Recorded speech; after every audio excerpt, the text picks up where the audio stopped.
De andar na rua, a lançar um foguete no espaço, a colocar até mesmo um imã em sua geladeira, as forças físicas estão agindo ao nosso redor.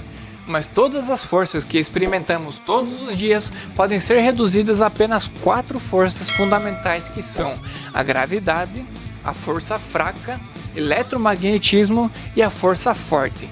Essas são chamadas de 4 forças fundamentais da natureza e governam tudo o que acontece no nosso universo. Mas provavelmente você deve ter ouvido falar apenas algumas dessas forças, por isso resolvi trazer um vídeo explicando brevemente cada uma delas. Então vamos para o vídeo.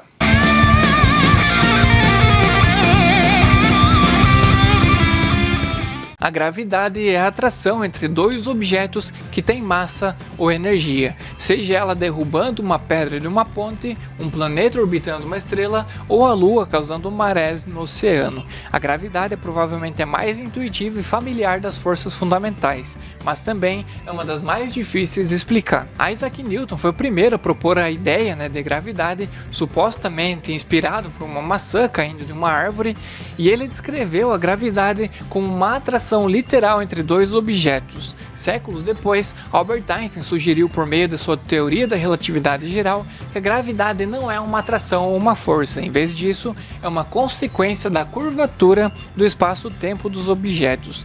Um grande objeto funciona no espaço-tempo como uma grande bola colocada no meio de uma folha.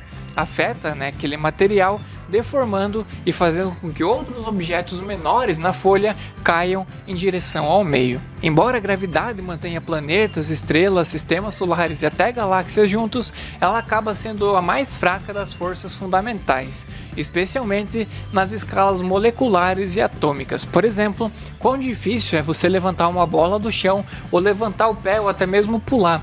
Todas essas ações estão neutralizando a gravidade de toda a Terra.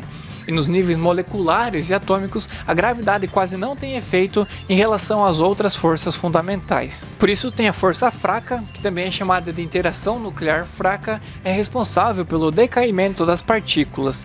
Esta é uma mudança literal de um tipo de partícula subatômica em outro. Assim, por exemplo, um neutrino que se espalha perto de um nêutron pode transformar um nêutron em um próton, enquanto o neutrino se torna um elétron. Os físicos descrevem essa interação por meio da troca de partículas portadoras de força chamadas de bósons. Tipos específicos de bósons são responsáveis pela força fraca, força eletromagnética e força forte. Na força fraca, os bósons são partículas carregadas chamadas de bósons W e Z, quando partículas subatômicas, como prótons, nêutrons e elétrons, chegam a muito perto e eles podem eles podem trocar esses bósons. Como resultado, as partículas subatômicas se decompõem em novas partículas. A força fraca é crítica para as reações de fusão nuclear que alimentam o Sol e produzem a energia necessária para a maioria das formas de vida aqui na Terra. É também por isso que os arqueólogos podem usar o carbono 14 para datar ossos antigos, madeira e outros artefatos que antes eram vivos. O carbono 14 tem 6 prótons e 8 nêutrons. Um desses nêutrons decai em produzir um próton para produzir nitrogênio 14, que tem 7 prótons e 7 nêutrons. Essa decadência ocorre em uma taxa previsível, permitindo os cientistas determinar a idade desses artefatos. Isso ocorre então por conta dessa troca de elementos. A força eletromagnética, também chamada de força Lorentz, atua entre partículas carregadas, como elétrons com carga negativa e prótons com carga positiva. Cargas opostas se atraem, enquanto cargas semelhantes se repelem. Quanto maior a carga, maior a força. E assim como a gravidade, essa força pode ser sentida de uma distância infinita, embora a força seja muito pequena nessa distância. Como o próprio nome indica, a força eletromagnética consiste em duas partes: a força elétrica e a força magnética. No início, os físicos descreveram essa força como separadas. Então as duas eram coisas distintas uma da outra, mas os pesquisadores mais tarde perceberam que as duas são componentes da mesma força. O componente elétrico atua entre partículas carregadas, estejam elas em movimento ou paradas, criando um campo pelo qual as cargas podem influenciar umas às outras. Mas, uma vez colocadas em movimento, essas partículas carregadas começam a exibir o segundo componente, a força magnética.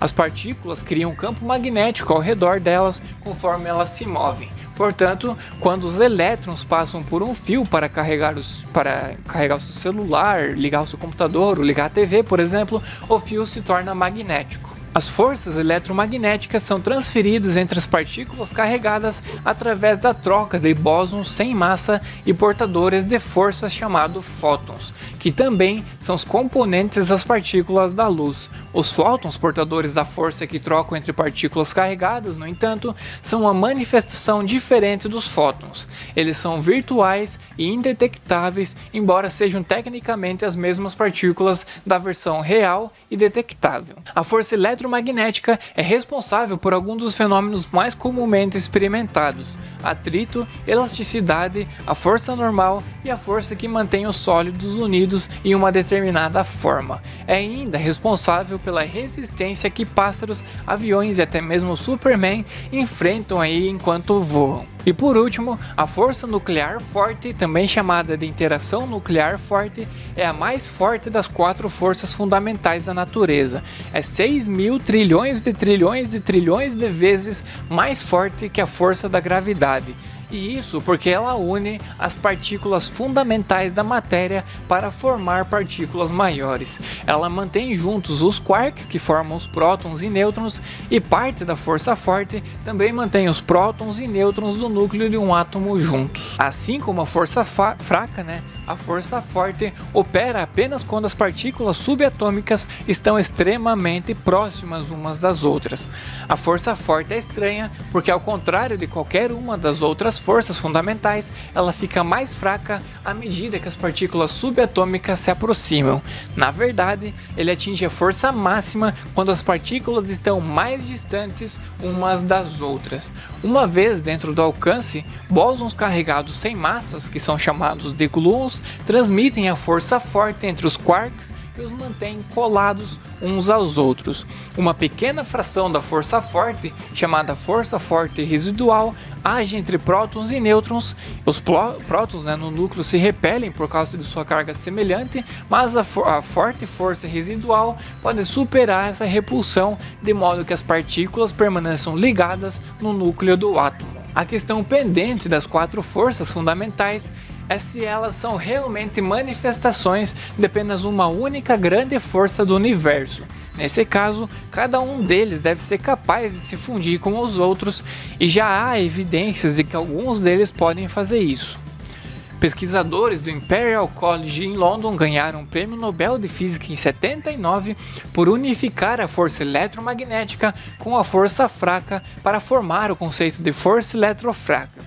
Físicos que trabalham para encontrar a chamada teoria unificada pretendem unir a força eletrofraca com a força forte para definir uma força eletronuclear que os modelos previam, mas os pesquisadores ainda não observaram esse fenômeno, e a peça final do quebra-cabeça exigiria então a unificação da força, de todas essas forças, com a gravidade e com a força eletronuclear para desenvolver a chamada teoria de tudo, uma estrutura teórica que poderia explicar todo o universo através da junção dessas 4 forças. Os físicos, entretanto, acharam muito difícil mesclar o mundo microscópico com o macroscópico em escalas grandes e especialmente astronômicas. A gravidade domina e é a melhor descrita pela teoria da relatividade geral de Einstein, mas em escalas moleculares, atômicos ou subatômicos, a mecânica quântica descreve melhor o mundo natural.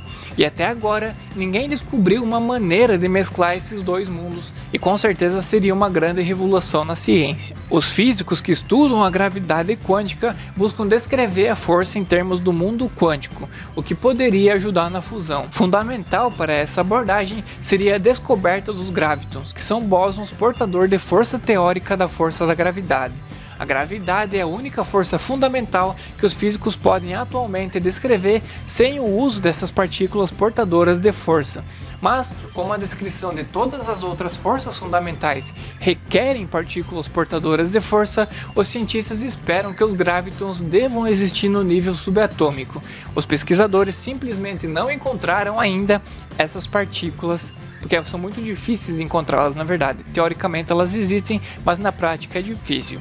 Para complicar ainda mais a história, está o reino invisível da matéria escura e da energia escura, que constitui uma grande parte do nosso universo. E não está claro se a matéria escura e a energia escura consistem em uma única partícula ou em um todo conjunto de partículas com suas próprias forças e bósons. A principal partícula de interesse atual é o fóton escuro teórico, que mediaria então essas interações entre o universo visível e o universo invisível. Se fótons escuros existissem, eles seriam a chave para detectar o mundo invisível da matéria escura e poderiam levar à descoberta de uma quinta força fundamental.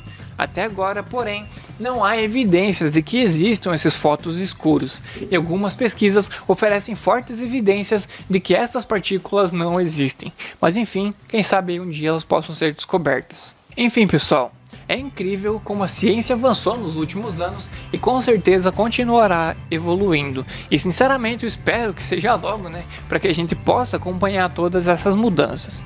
Então por hoje é só, pessoal. Eu espero que vocês tenham gostado do vídeo de hoje. Por isso não se esqueça de descer um pouquinho aqui e se inscrever no canal. Deixa seu like caso você tenha gostado do vídeo, porque isso nos ajuda muito. Vejo vocês na próxima, pessoal. Tchau!